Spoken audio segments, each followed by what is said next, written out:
morning students.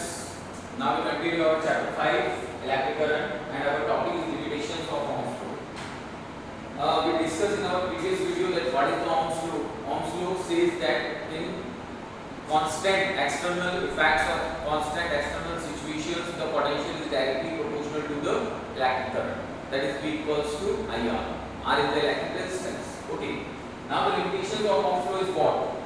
Those conductors which obeys the Ohm's law is called the ohmic conductor. Ohmic conductor.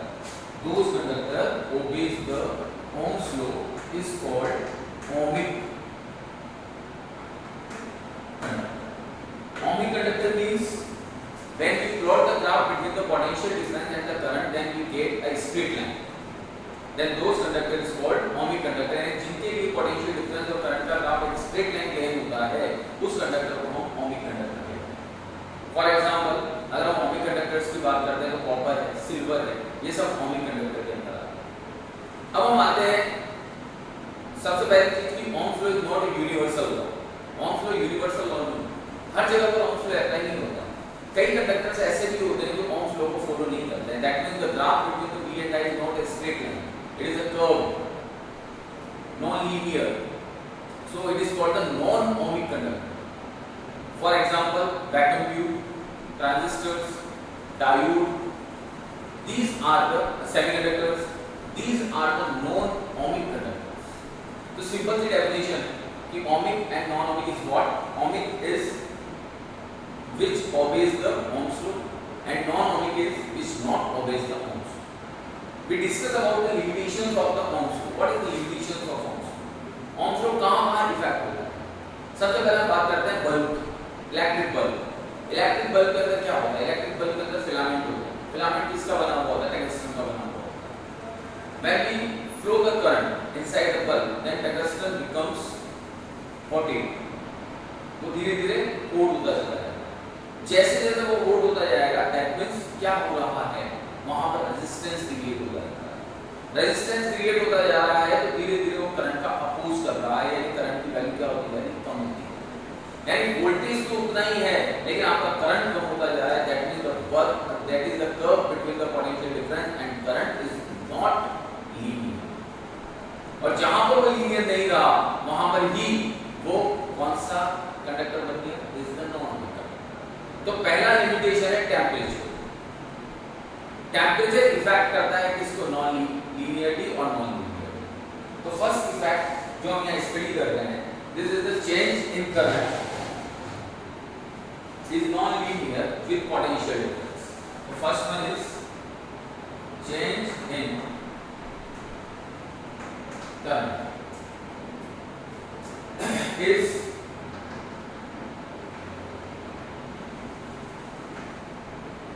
non-linear with potential difference.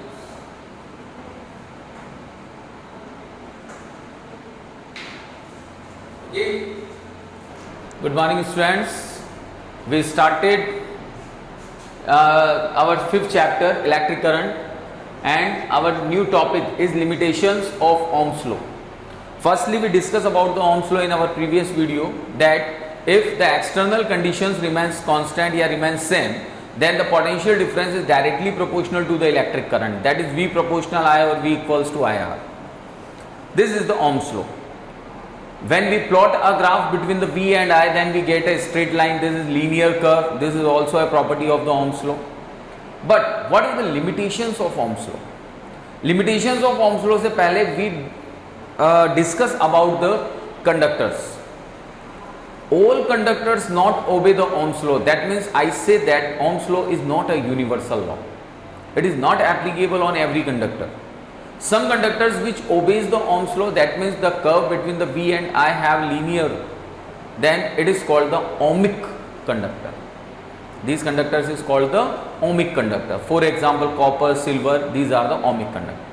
But some conductors have the property that they not obey the Ohm's law. That means the curve between the V and I is not a linear curve. It is a non-linear curve. So it is called the non-ohmic conductor. Ohmic conductor is what? Which obeys the Ohm's law, and non-ohmic conductor is what? Which not obey the Ohm's law. अब now, what is the limitations of the Ohm's law? कहाँ पर Ohm's law का किस चीज़ से effect पड़ेगा जिससे Ohm's law fail होता चला जाएगा, वो यूनिवर्सल नहीं रहेगा. तो इस चीज़ को हमें थोड़ा समझना पड़ेगा. तो हमारा जो फर्स्ट इम्पैक्ट है, फर्स्ट इफेक्ट है लिमिटेशन का, this the first effect is the change in current is non linear with potential difference. यानी change in current is non linear with potential difference का मतलब है कि करंट के अंदर चेंज आ रहा है पोटेंशियल डिफरेंस के रेस्पेक्ट में. तो ये कैसे हुआ, ये कैसे पॉसिबल हुआ? तो यहां पर हम ये कहते हैं कि जितने भी मेटेलिक कंडक्टर्स होते हैं, metallic conductors just like as a metallic conductor material just like as a copper and silver are the ohmic, यानी they obeys the Ohm's law. उनका जो potential difference होता है वो करंट के प्रोपोर्शनल चलता है.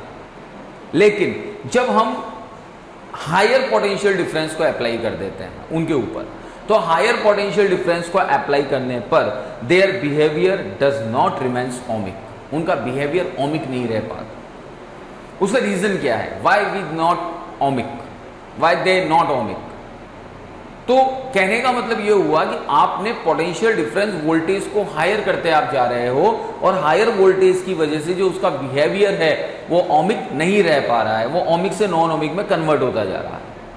उसका रीजन क्या है कि due to the high current, जब आप वोल्टेज को हाई करोगे तो ओम्स लॉ के अकॉर्डिंग, अभी तो हम ओम्स लॉ की बात कर रहे हैं, तो जब आप वोल्टेज को हाई करोगे तो वोल्टेज को हाई करने पर करंट भी हाई होगा. करंट हाई होगा तो करंट हाई होने की वजह से वो कंडक्टर हॉट होता चला जाएगा, और जब कंडक्टर हॉट होगा तो उस कंडीशन में वहां पर रेजिस्टेंस क्रिएट होगा. And when the resistance created then current's value becomes decreases. तो पोटेंशियल तो हाई हो गया और करंट वैल्यू आपकी डिक्रीज हो गई. इसका मतलब ये हो गया कि the curve is non linear, और अगर कर्व नॉन लीनियर है then it is non ohmic conductor. तो पहली लिमिटेशन ये है कि आपको वोल्टेज को स्लोली इंक्रीज करना है, not you increases the voltage highly. If you increases the voltage highly, then resistance created and this resistance opposes the flow of current. That means it decreases the value of current. And when the value of current decreases, then higher potential and current is not similar. They are not proportional. So they give the non-linear curve. That means they becomes a non-ohmic. So when we draw a graph, then we see that if the value of potential difference increases, then initially current is also increases, but at a higher voltage. तो जाना तो कैसे चाहिए था इसको ohmic law के हिसाब से, इस तरह से, but at a higher voltage the current becomes decreases. This one current किधर घूम जाएगा? नीचे की तरफ. तो ये किसको रिप्रेजेंट कर रहा है? ये नॉन ओमिक को रिप्रेजेंट कर रहा है. तो पहला लिमिटेशन ये है कि आपका जो पोटेंशियल डिफरेंस होना चाहिए वो स्लोली इंक्रीज होना चाहिए, वो धीरे धीरे इंक्रीज होना चाहिए. This is the first limitation of ohm's law. Okay, now the second limitation is change in current depends on sign of potential difference. Second जो है आपका चेंज इन करंट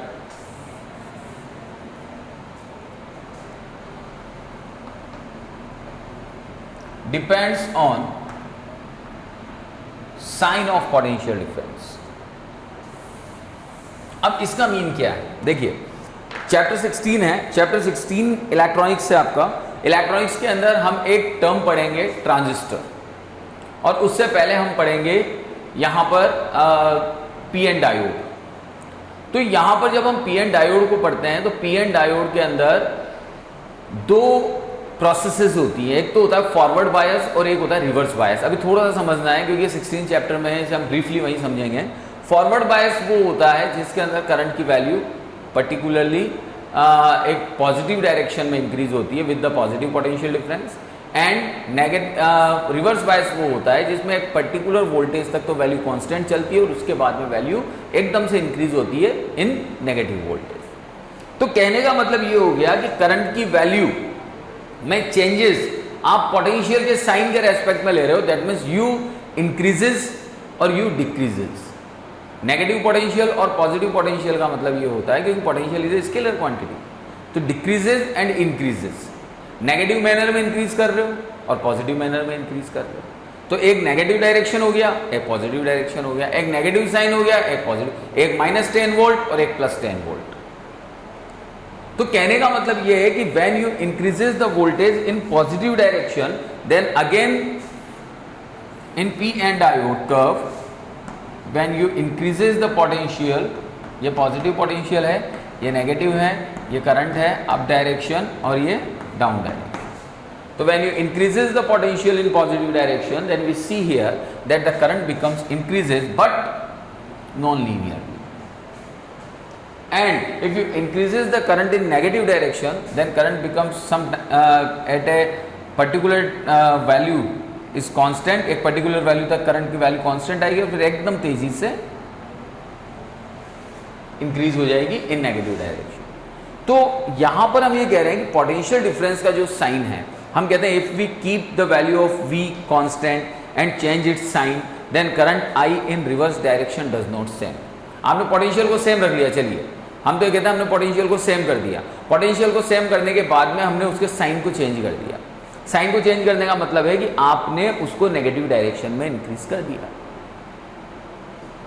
तो नेगेटिव डायरेक्शन में इंक्रीज होने पर जो करंट की value वो सेम नहीं रहेगी, करंट की वैल्यू यहां पर सेम नहीं रहेगी, करंट की वैल्यू के अंदर चेंजेस आएगा।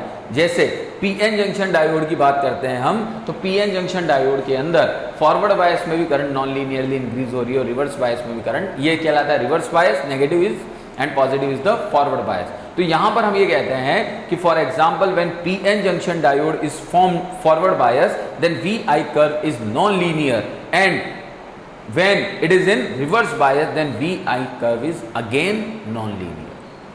तो कहने का मतलब ये हो गया कि साइन भी अगर पोटेंशियल डिफरेंस का हम चेंज कर देते हैं तो साइन चेंज होने से भी यहां पर जो कर्व है वो कर्व हमें नॉन लीनियर गेन होता है। Got it? ओके, तो कर्व का नॉन लीनियर गेन होना किस पर डिपेंड करता है? एक तो पोटेंशियल की वैल्यू पर, सेकंड पोटेंशियल के साइन पर। ओके, नाउ द थर्ड जो है वो आपका वो है relation between potential and current is not unique. Third limitation जो है आपकी कि करंट और पोटेंशियल डिफरेंस में जो रिलेशन होता है वो यूनिक नहीं होता। थर्ड पॉइंट है आपका relation between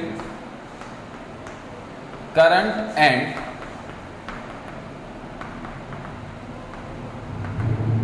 potential difference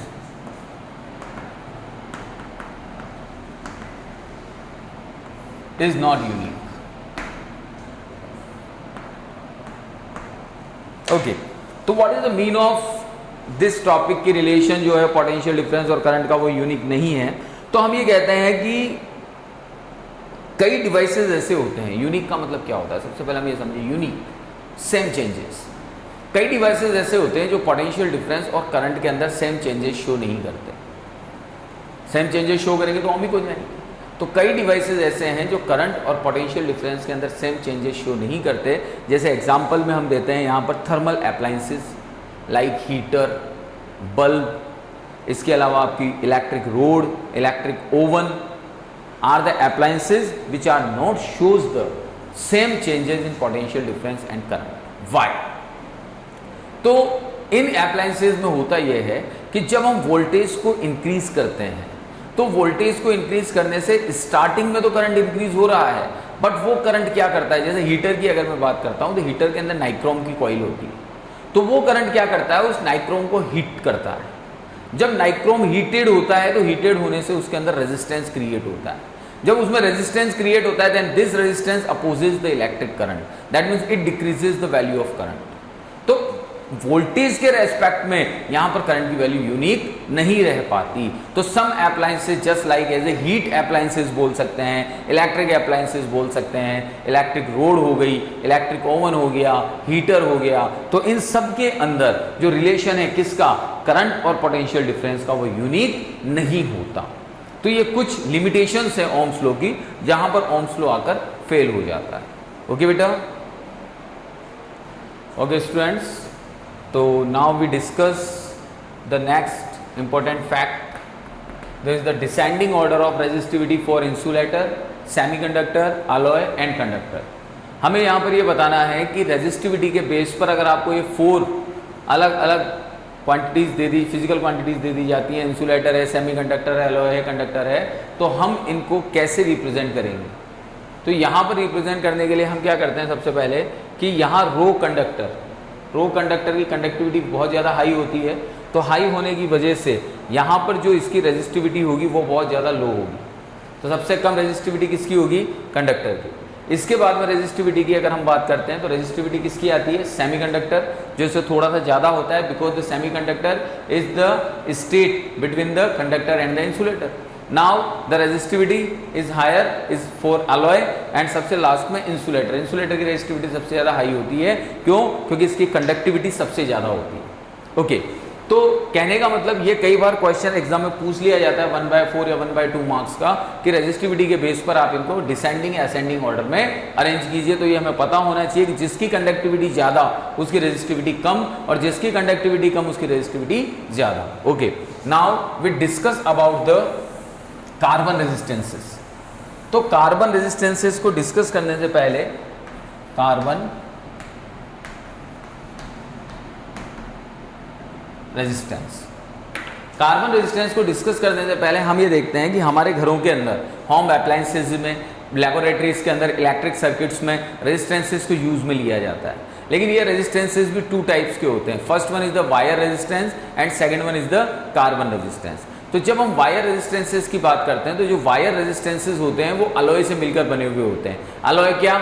mixing of the material, just like as the constantan, manganin, nichrome बनता है निकल और क्रोमियम से। जो आपका मैग्नीन है वो बनता है मैग्नीज, निकल इनसे बनता है, कॉन्स्टेंटन है। तो कहने का मतलब ये अलॉय से मिलकर वायर रेजिस्टेंसेस का कंस्ट्रक्शन होता है। बट इसका एक सबसे बड़ा ड्रॉबैक ये होता है कि जितने भी वायर रेजिस्टेंसेस होते हैं इनकी इसका रेजिस्टेंस क्या होता है? कम होता है। ये बहुत ज़्यादा हाई नहीं हो सकता। तो हाई नहीं हो सकता तो फिर हम यहाँ पर क्या करते हैं कि इनके रेजिस्टेंसेस को इंक्रीज करने के लिए हमें क्या करना पड़ेगा? R∝L, हम इसकी लेंथ को इंक्रीज करें तब जाकर इनका रेजिस्टेंस बढ़ेगा। But it is not convenient for us, ये हमारे लिए कन्वीनियंट नहीं है, क्योंकि आप लेंथ को कितना इंक्रीज कर देंगे? लेंथ को जितना ज़्यादा आप इंक्रीज करेंगे रेजिस्टेंस तो बढ़ गया, लेकिन अब आप डिवाइस में जब उस रेजिस्टेंस को कनेक्ट करोगे तो वो आपके लिए इनकन्वीनियंट हो जाएगा। तो ये सबसे बड़ा इसका ड्रॉबैक है। इसीलिए फिर किसका इन्वेंशन हुआ? कार्बन रेजिस्टेंसेस का। यानी for removing the drawback of the wire resistance we use a carbon resistance. Carbon resistance होता क्या है इसको मैं साथ साथ आपको समझाता हूं कि कार्बन रेजिस्टेंस एक हायर वैल्यू रेजिस्टेंस डिवाइस होता है, जिसके अंदर कार्बन का एक होलो सिलेंड्रिकल शेप, एक होलो सिलेंडर होता है कार्बन का बना हुआ, और उसके दोनों एंड्स पे 2 टर्मिनल्स कनेक्टेड होते हैं। ये 2 टर्मिनल्स क्या काम करते हैं? ये 2 टर्मिनल्स उसे किसी भी सर्किट के अंदर ज्वाइन करवाने का काम करते हैं कार्बन रेजिस्टेंस को।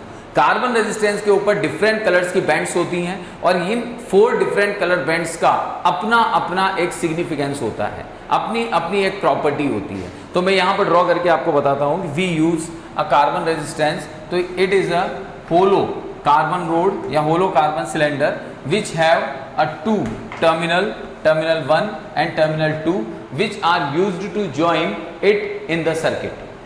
सर्किट के अंदर ज्वाइन करने के लिए यहाँ पर ये दोनों क्या काम करते हैं? सर्किट में ज्वाइन करने के काम में ये दोनों टर्मिनल्स आते हैं। इन कार्बन सिलेंड्रिकल कार्बन पर जो यहाँ पर 4 रिंग्स होती हैं डिफरेंट कलर्स की, और इन 4 रिंग्स का अपना अपना एक अलग सिग्निफिकेंस होता है, अपनी अपनी एक अलग इंपॉर्टेंस होती है। जैसे जो फर्स्ट रिंग है आपकी, फर्स्ट रिंग आपकी शो करती है first significant digit, first significant digit. जो सेकंड होती है आपकी ये रिप्रेजेंट करती है सेकंड सिग्निफिकेंट डिजिट। जो थर्ड होती है आपकी वो रिप्रेजेंट करती है डेसिमल मल्टीप्लायर, और जो फोर्थ होती है आपकी वो रिप्रेजेंट करती है टॉलरेंस। तो कहने का मतलब we have a cylindrical rod. तो जब हम कार्बन रेजिस्टेंस को डिफाइन करते हैं तो हम कहते हैं to get high range resistances we use carbon resistance. Carbon resistance is a hollow cylindrical rod on which different bands of colors placed These colors shows different significances. The two terminals जो इनके ends पे situated हैं, these are used for joining them in the circuit. Electrical circuit में इन्हें join करने के काम में आते हैं. On carbon resistance, first two color bands represent the first significant digit and the second significant digit. The third ring shows the decimal multiplier and the fourth ring shows the tolerance. तो tolerance का मतलब ये होता है कि यहाँ पर जो कार्बन की वैल्यू है, जो कार्बन रेजिस्टेंसेस की जो वैल्यू आएगी, उसके अंदर कितना पॉसिबल वेरिएशन है परसेंटेज में. तो टॉलरेंस को मैं कह सकता हूँ कि परसेंटेज वेरिएशन इन रेजिस्टेंसेस. तो these are called the tolerance. तो इन सबको रिप्रेजेंट करने के लिए या इन सब की वैल्यू गेन करने के लिए हम एक टेबल बनाते हैं, जिस टेबल की हेल्प से हम किसी भी कार्बन रेजिस्टर का रेजिस्टेंस फाइंड आउट कर सकते हैं और उसी टेबल के अंदर जो हमने डिजिट्स लिखी हैं इनको भी हम शो कर सकते हैं. ओके, तो हम उस टेबल को देखते हैं.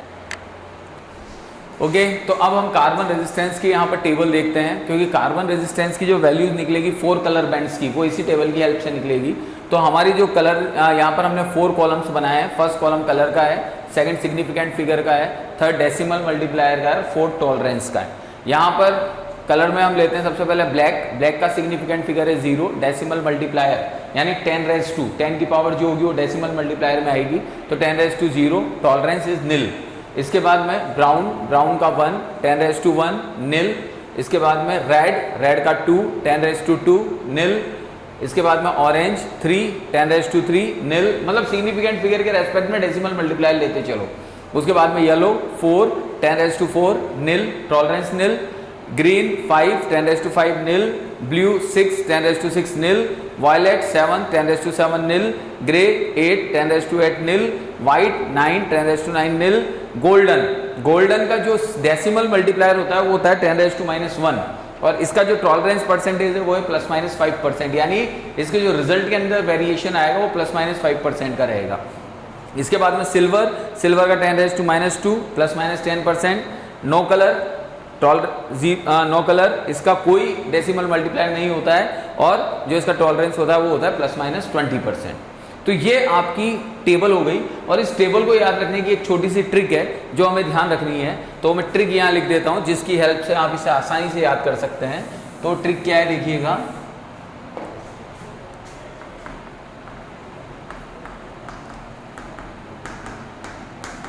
BB Roy Great Britain very good wife wearing golden silver necklace. ये लाइन आपको याद रखनी है और इस लाइन की हेल्प से आप इस पूरी टेबल को आराम से याद रख सकते हैं. BB Roy Great Britain very good wife wearing golden silver necklace. BB Roy, B मतलब ब्लैक ब्राउन, देखते चलिए black brown red orange yellow. इसके बाद में green blue violet grey white. Okay, first word ले लिया हमने सबका. वाइट तक आ गए हम. वाइट के बाद में वियरिंग हमने सेंटेंस को कनेक्ट करने के लिए जोड़ा है, इसलिए इसका कोई मीन नहीं है. Golden age it is, silver and necklace का नो कलर, दिस वन. तो ये सारी की सारी टेबल हम एक सेंटेंस से याद रख सकते हैं. और याद रखने के बाद में सिंपल सा है कि जो इनकी सिग्निफिकेंट फिगर्स है वो 0 से स्टार्ट करनी है, 0 to 9. उसके बाद में नील. उसके बाद जब हम डेसिमल मल्टीप्लायर लिखेंगे तो 10⁻0, 10⁻1, 10⁻2, 10⁻3. गोल्डन सिल्वर में ध्यान रखना है 10⁻1, 10⁻2. टॉलरेंस सिर्फ 3 चीजों का होगा, गोल्डन का, सिल्वर का और नो कलर का. गोल्डन का ±5%, सिल्वर का ±10% और नो कलर का ±20%. तो ये पूरी टेबल है जो आपके कार्बन रेजिस्टेंस के वैल्यूज को निकालने में हमारी हेल्प करेगी. तो कैसे निकालेंगे हम लोग, तो उसका एक एग्जांपल मैं आपको बताता हूं. बहुत सिंपल है.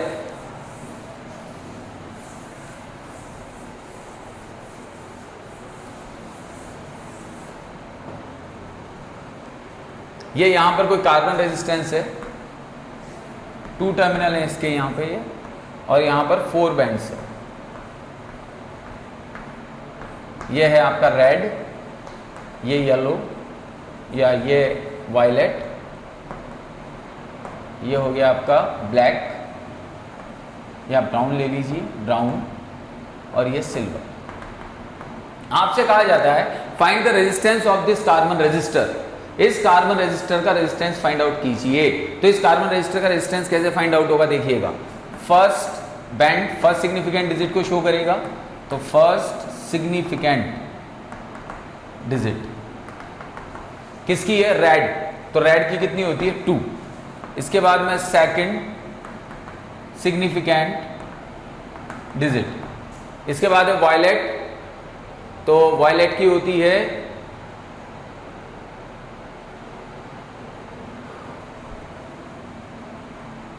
7।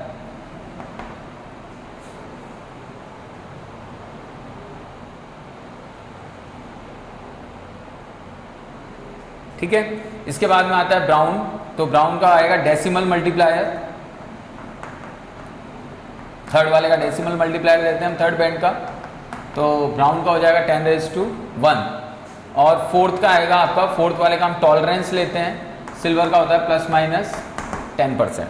तो finally resistance of the carbon resistor क्या हुआ, देखिए दोनों डिजिट्स को कंबाइंड लिख दीजिए, ना आपको मल्टीप्लाई करना है ना ऐड करना है, बस एक के बाद एक लिख दीजिए, तो 2 और 7, ये जो है आपका ये डेसिमल मल्टीप्लायर है, तो इंटू 10⁻⁴ और प्लस माइनस कितना परसेंट टॉलरेंस 10%, और यूनिट लग जाएगी इसकी ओम।